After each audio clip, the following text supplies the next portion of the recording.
Hey, it's Kevin here with Hardscape Training Canada. Today we're going to look at a simple curvature for paving stones. So first, we're literally going to draw a line in the sand.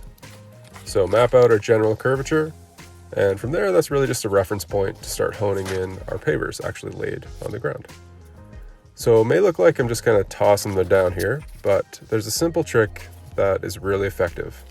I'm actually using my finger width as a guide in between the pieces to sort of set a maximum joint width that we can have for our curve. And from that maximum down to literally no joint on the inside curve here, I'm able to transition, and it's really the gap and negative space in between the pavers that you see is a reference point for adjusting the curvature. So you can get it nice and smooth both directions.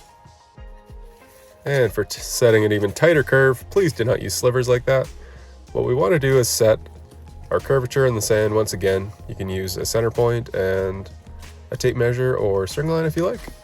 I like to just once again draw a line in the sand, and then I'm going to lay out my pavers just about the width of a paver at the big side here. So I'm using the crayon as a reference. Just a really simple technique to get it done quickly.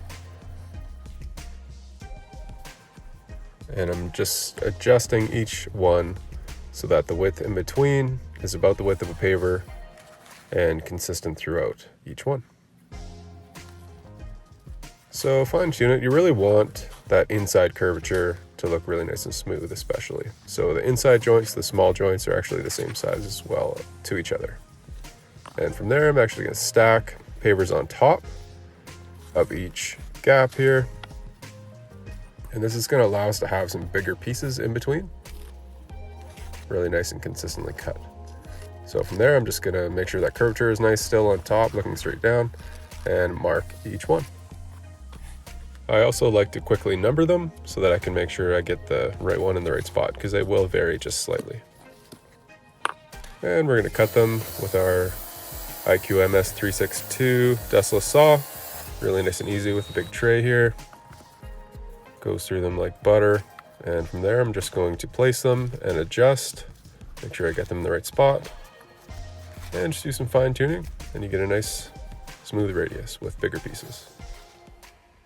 Thanks for watching. See you soon.